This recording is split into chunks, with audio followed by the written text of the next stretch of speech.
This video will contain spoilers from One Piece Chapter 976 and beyond. Begging your pardon. I hail from Fishman District of the Ryugu Kingdom on the bottom of the sea. I am but a humble newcomer to this group, having imposed upon you folks left and right despite receiving a ritual cup from the boss of the Straw Hat crew, Jinbei, the first son of the sea. For the sake of a long and fruitful relationship, I would be pleased to make your acquaintance. Sorry for forcing you to wait like that. I've come back alive just as I promised. And now let's get into the main event, talking about Boss Jinbei, that is. Sorry for stutters in that. It was hard to read that and talk at the same time. I just felt like talking about Jinbei a little bit. So let's just chat about Jinbei and his relationship to the crew now. So I've actually kind of liked Jinbei on and off since his introduction in Impelled Down. It was really cool. He was the first warlord we actually got name dropped after on the way to Arlong Park, because he was the boss of Arlong and the reason Arlong got out of prison. Which we'll get onto later when I get to that portion of the story. So we first meet him locked up and Impelled Down because he refuses to fight in the War of the Best against a Whitebeard, because he is friends with Ace and owes Ace a great debt. And that's where Luffy meets him. Luffy frees him and allows him to join him and travel with him, and they go and they try to save Ace.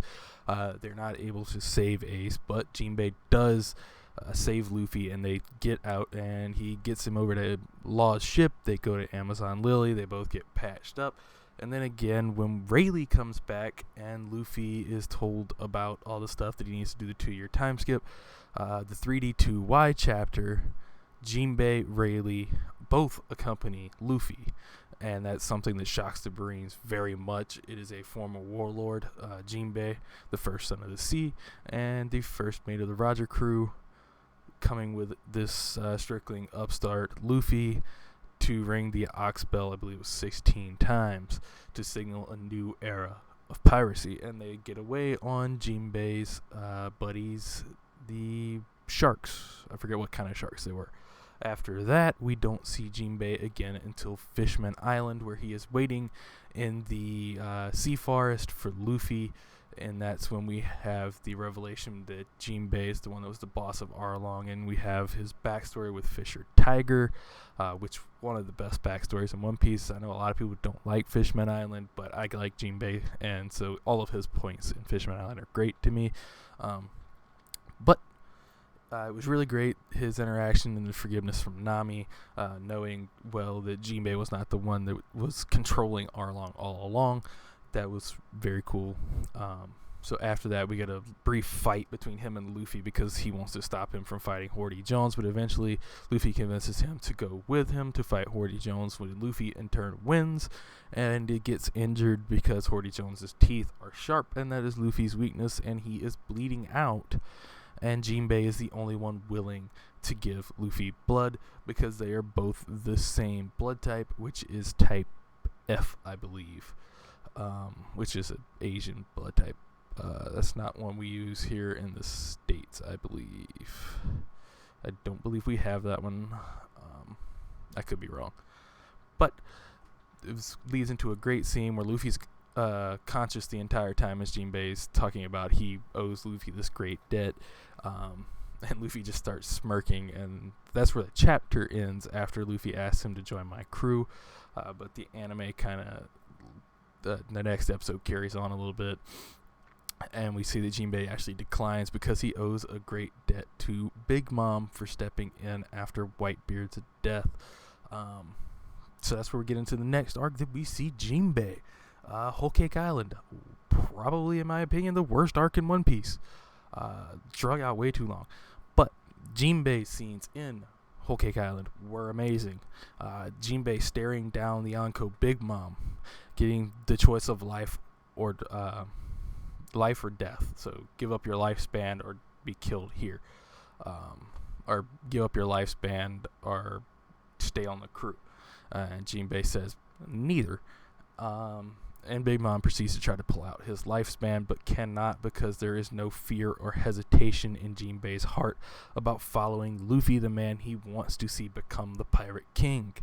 And that also leads into him freeing Nami and Luffy from the book prison.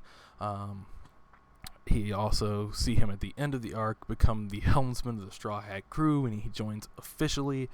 Then we get the scene with the Fishman Pirates, the original Sun Pirates, showing up, and Jinbei staying behind, apologizing, saying, "I must stay and help them. I will join you in Wano as soon as I can."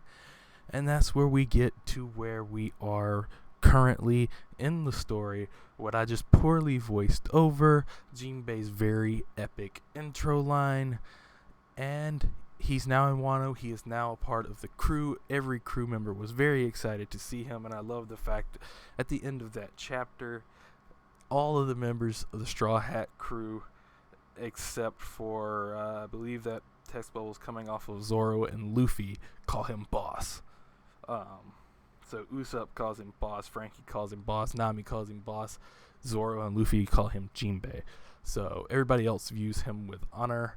I think the reason that Zoro and Luffy, of course, would call him Jinbei is because they view him in great respect and as equals, not as somebody stronger than them. And now on the Straw Hat crew, the bounty rank out goes Luffy, Jinbei, Sanji, Zoro. After this arc, it'll probably be back to normal. It'll probably be, well, the new normal. It'll probably be Luffy, Jinbei, Zoro, Sanji after this arc, because Cypher Pull's there, so we're probably going to get a bounty increase for the entirety of the Straw Hat crew, because they all need to reflect Luffy's bounty of 1.5 billion.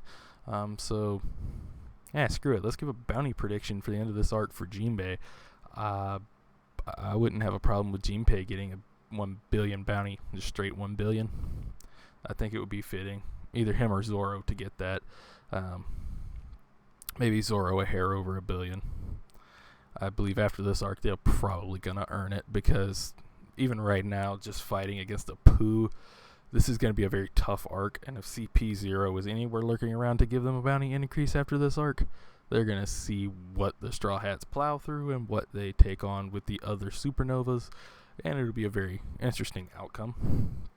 But overall, I love any interaction between Luffy and Jinbei, because a lot like Zoro, Jinbei is...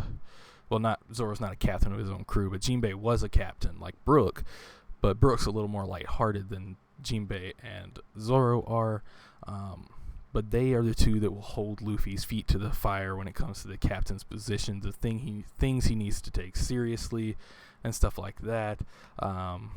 It's like in Fishman Island when they're telling him stuff and not to run in and stuff like that, and Jinbei's like, "Is it like this all of the time?" And Robin tells him, "You'll get used to it." We also get some really cool interactions between Robin and Jinbei and everybody else, seeing as Robin and Jinbei are probably going to be the most two mentally mature people on the Straw Hat crew, the people that will help Luffy actually formulate a plan, things like that. We get interactions with them, everybody's splitting up and going their own separate ways, and they are teamed up together because Robin didn't want to ride on the back of Frankie's Harley. So, yep.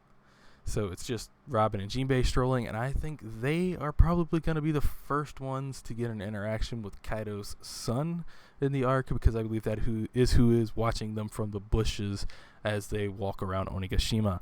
So overall, I really, really love Jinbei. He was a really cool character. So if you guys like Jinbei, drop a thumbs up. Let me know what you think about Jinbei down in the comments, what you see of Jinbei's future. Go check out my video I posted yesterday.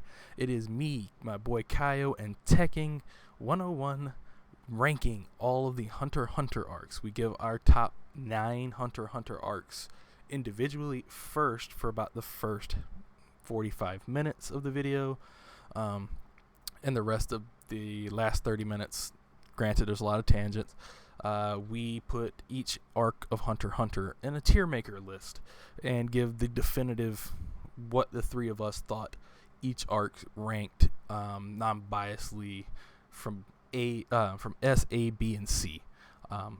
So yeah, go drop go check that out. That is like a really fast growing video right now. So thanks for watching. Please like, comment, subscribe. Yugi signing out.